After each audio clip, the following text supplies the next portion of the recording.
Music is the universal language, and having the opportunity to study it myself, and I'm sure you've had people approach you and say, wow, I thought about maybe not continuing with things, not continuing with goals, not continuing with life, but when you sing at church, when you sing on that opera stage, and then you're able to affect countless thousands of people, what's that like for you personally? Well, I think a lot of us, we draw strength from whatever God that we believe in, and He's the one that is endowed each of us with whatever gift we have been blessed with. And I think that is an important component of what gives one the strength, the inner strength, to persevere through all the adversity. And I think we've seen a wonderful example of that in President Trump himself.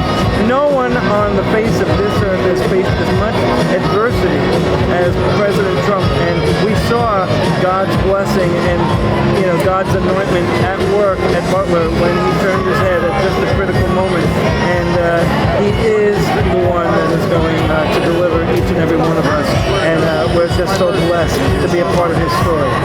We really are, and this is a movement that is not traditionally Republican versus Democrat anymore. It's a populist movement, and people who are not necessarily political before. The arts world can be somewhat left of center, as I'm sure you've experienced. So what has that been like, just being a personal friend of Donald Trump, but also how has that maybe affected some associations you might have? Well, at the end of the day, I'm more than willing to take the heat that I have received, but I will tell you this, I think the president understands very well that music, at the end of the day, ought to be a unifying force. And people across this country, even when they don't understand some of the language I might sing in, Italian, Nessun Dorma, President Trump's favorite song, at the end of the day, the unifying, underlying ethos imbued in that music comes shining through. And that is really the critical thing that purpose that I intend to serve with my career.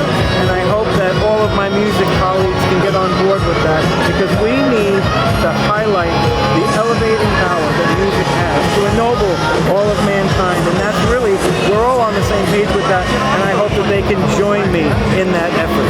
So beautiful. And sir, I don't know if you're warmed up yet, but may we invoke Our Lady and just get some Ave Maria? Oh. Ave Maria.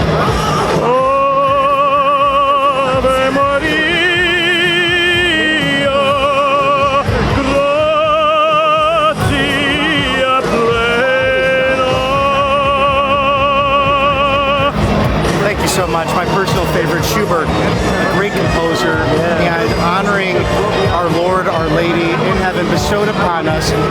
She gleams thy golden blue, Notre Dame, Our Lady. What is your hope for today at Madison Square Garden as President Trump comes to his hometown to address these great New Yorkers and people from really around the world, but really, what's that message for New York in a troubling time such as this? I think that the populist message that President Trump has ignited both in this city, in this country, and around the world, I think will come shining through today. You're going to see one of the bluest of cities really anoint Donald Trump as our chosen leader going forward for the next 4 years. And all of us backstage and everyone on the team too. It's really all hands on deck today. We have Elon Musk, and I think everybody is on hand to serve that purpose right here in the Big Apple, New York. This is the city that never sleeps, and we're just so blessed that Donald Trump is with us here today. And he really is going to make this city great again, this country great again, and indeed the world great again.